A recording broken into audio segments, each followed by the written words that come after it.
Okay, hello, this is Bill Bradford. I'm an apprentice in Glenn Guy's Voyage of Discovery cohort in the Arcanum, and this is my challenge level 16 exercise video. It's called the exercise is Lazarus Rising, where we go back and reprocess or reshoot images that we submitted to the cohort earlier in our journey, and now we go back and rework them with our new knowledge. So this is my exercise in that, and presenting before and after for a set of 5 images that I have recently reworked. So there. This was one I shot a year ago or so, and submitted to the cohort in one of my levels.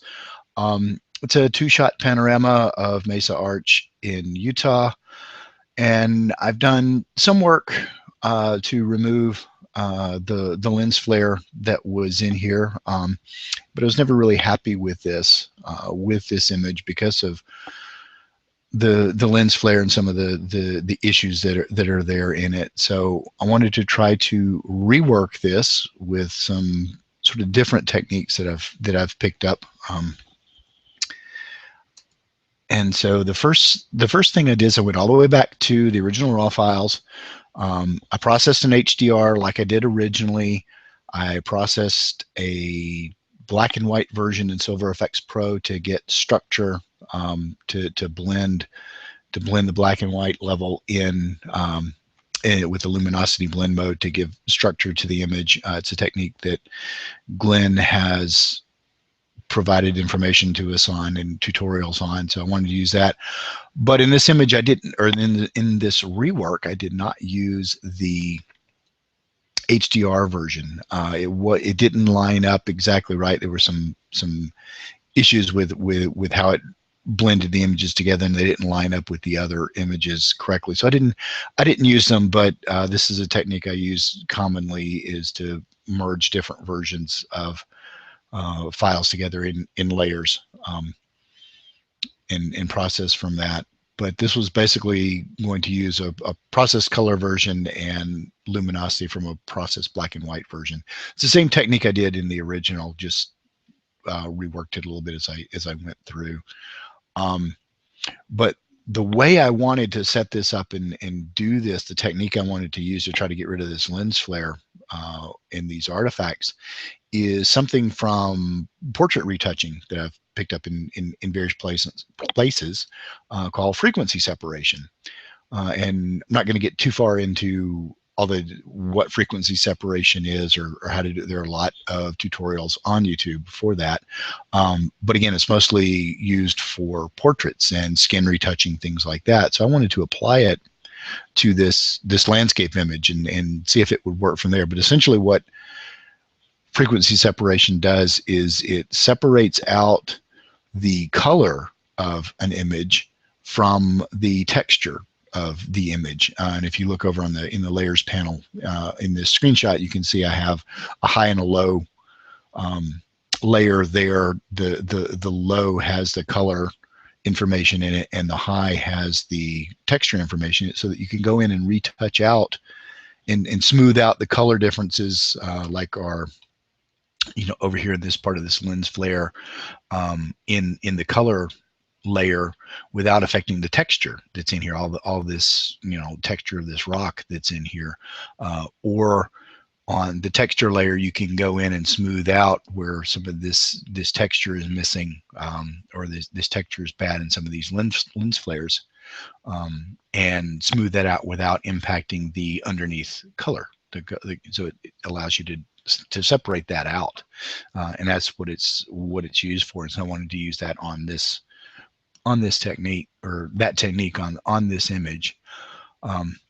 And this is the final that I came up with. And again, it looks a little different from the original, just because of anytime you process something, it's going to be a little bit different. But I was able to remove the lens flares, the speckles that were out here and such as that, using that technique. And it was not too difficult. It was time consuming, but it gave a better result than I had done previously with the original image, and still, I didn't have to worry about blurring and some of those kind of things because the texture was separated out and could manipulate that separately.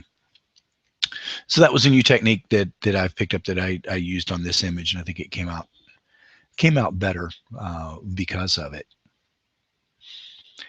The next image that I worked on, this was a black and white attempt that I made, which in itself was an experiment for me, because I don't see very well in black and white. But this was something that I'd done and wanted to come back to and try a little bit different processing and try it a little bit differently and see where I could go with it on a rework. So again, I went back to the original raw files, and the technique I used here that I've picked up from some of Trey's tutorials and various other things was I processed 3 different versions of this image using Silver FX Pro and different things in Lightroom or whatever, different.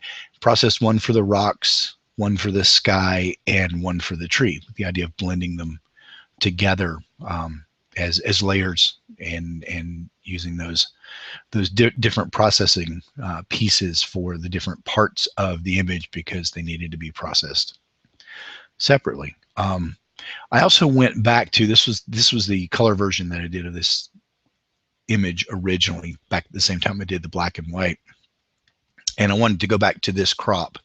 I liked this crop a little bit better.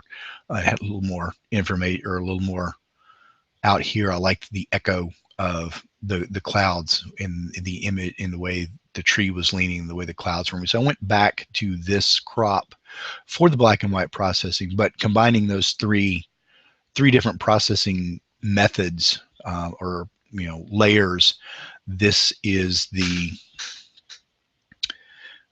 final that I came up with for this, and I like the range in this. It has a sort of a wider range. It's not quite as contrasty as the original, even though it does have some good deep darks and lights, and the clouds have texture in them, and the rocks have texture and such as that. So this was basically a rework of that. When it came out a little more subtle and a little more smooth than the original, which I liked about this. The next image was one that I did in the spring, and I kind of intentionally went sort of very loud, very vibrant with this. That was the type of processing that I wanted.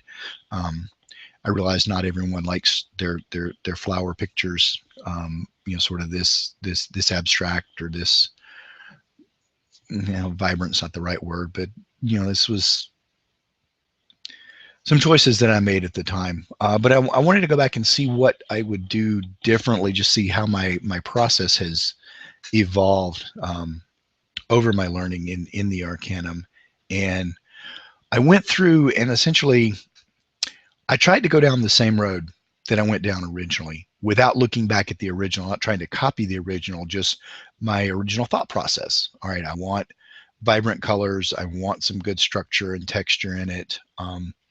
Things along those lines, and sort of process it through, with HDR and color effects from Nick, and different things like that. So I sort of went through the same steps that I'd done originally, but just my processing or my eye has changed over the year or so. And on the right here, you can see what I came up with when I thought I was coming through the same steps and thought I was going to essentially the same ending spot, but I didn't quite end up in the same place, which is part of the point of this exercise, was to see, sort of where I would go, just, where my processing and where my eye would take me. But then when I saw these two together, I liked some of the structure of the original. So what I did was I took the original and blended it back in with my reprocessed version, and added it in as a layer And basically with a blend mode of hard light, and used about 30% of it just to get a little bit more of the structure that was captured in the first processing. And this came in to be the final result of that. Um, the reds, ended up darkening a bit, but I think that's okay. Gives it a little more, makes it a little more natural. Um, Somewhat.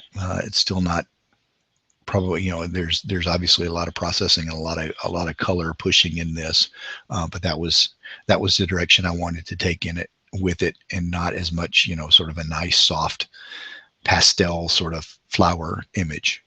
This was more the direction I wanted to go with that. The next image, again, was shot about a year or so ago. This is the skyline of Atlanta from what is now a fairly famous place to shoot the skyline from. It's picked up in popularity a lot in the last few years. When I was out here, this was sort of early evening, 8, 9 o'clock ish. It wasn't blue hour. It was later in the night, and there were still 5 or 6 photographers out here shooting this scene. And it was made, or part of it was made famous by the cable show in the U.S., The Walking Dead. They used this location in this skyline shot for one of their season 1, the cover of their DVD for season 1. So that sort of upped its popularity with folks in the location. But this was a bit lacking for me still. It's got some nice, lights and glow and such as that, but part of it seems, I don't know, a little flat, or well, not flat in contrast wise, but just, I don't know, there's something I wanted to try again. And for this one, I wanted to go back and reshoot at blue hour. I tried to get down there in time for sunset, but didn't quite make it. Sunset was this is facing west, and the sun was just behind the buildings when I got there. But again, it is a popular spot. When I got there, there were 4 or 5 photographers there, and probably 10 or 15 tourists with cell phones taking selfies and such. But I wanted to shoot it at, sort of at between sunset and blue hour, to get, a little more interest in the sky, some more stuff in the sky. So I went in and shot the image on the left is, about 15 minutes earlier than the image on the right. And I really liked the color in the sky, in the clouds that came in. And so I wanted to use that, but the buildings weren't quite lit up yet. It was still kind of, bright out and such. So I waited, I took more shots just as the time went on. And 15, 20 minutes later, the lights of the buildings came on and were visible and were more prominent. So in this case, I decided to blend these two images together and use the sky from the image on the left and the buildings from the image on the right. I also like to think that of this is really sort of the ultimate reshoot, because I went and shot Jackson Street Bridge in 1987 as the city was coming up, and I was just getting into photography, and I went took a night shot of this. And this is just a quick scan of an image. I didn't clean it up or try to do anything with it. I just scanned it just to show it here. That even the work I did last year in shooting Jackson Street Bridge was a reshoot of something that I did in 1987. But combining the sky,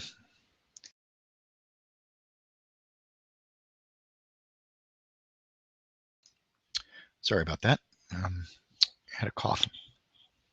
But combining the sky from in the city from the two images I showed, just from these two images, the sky and the buildings, I this is the shot that I came up with in the rework, that I came up with. Massed in the sky, and merged those together, and then played around with the levels and various things like that to get it to blend in and to get the luminance values right and such as that. Also did some cleanup of removing lamp posts and things that were distracting, but I'm definitely happy with this one. I like it's very vibrant, but I wanted that to sort of suggest a very vibrant city, sort of an alive cityscape kind of thing, with lots of color and such in it. So that was sort of the goal with this, and I think it came out better having this blue hour sky and such behind it than the original with the very flat sky.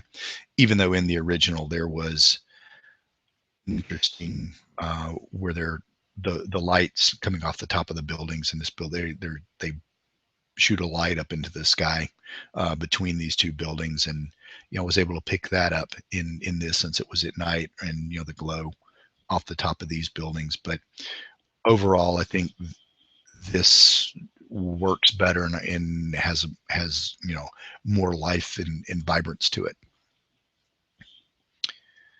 The last image that I have here, that this was an image I shot before I joined the Arcanum. It's the Sundial Peak in Utah, and it's a composite of, I think it's like 29 images in a panorama. But the issue that I had with it, that came up in critique, was the clouds on the right hand side look like a bad cloning, um, bad use of cloning and such as that, or an HDR artifact or something along those lines. Although that's really the way the clouds were coming in. There was a bank of clouds coming in that afternoon, and by the time I finished shooting, the whole sky was white or gray. But so the clouds were coming in, so that's really what they look like. But I can't, if I show someone the picture, I can't tell them, well, the clouds really did look like that. If they don't look well, they don't look well. Also over here on the right, some of the pieces that were in shadow over here were sort of flat. And so I went in to reprocess and rework some of this, and I pulled some of the sky from the left-hand side of the image and some of the color of the sky from the left-hand side of the image, put it into a solid color layer, and then mask that layer in and use that color for parts of the sky, and then let a little bit of the existing clouds come through, and blended that in. Also cloned little bits and clouds and such from the left-hand side to the right-hand side to sort of break that up and put a little bit in there. But it's a much bluer, much cleaner sky out of that. And it doesn't have those, I mean, you can see them in here a little bit, but so I wanted just some of that cloud to come through, but it doesn't look like they're photoshopped in, or they're badly cloned. I also used dodge and burn technique to pull out some of the snow, and try to bring up the contrast a little bit, and bring out that snow over there on that side, so it didn't look quite as flat, even though it is shaded, as opposed to the sun here in the middle that's in, that is in direct sun. So that's the work that I did on that. There are parts I like about this better than the original. There are parts I'm not sure about. So I'll leave that out there for comments, for people to provide, feedback and what they think of the images, and what of this doesn't work and what does, and such as that. And so those are my 5 images that I've reprocessed or reshot for my level 16 in the Arcanum. And what I'm going to do is I'll also post an album in our community with the before and after images, so you can see a better version of a higher resolution version of each of these images for comparisons and such. But that's it, and I thank you for your time.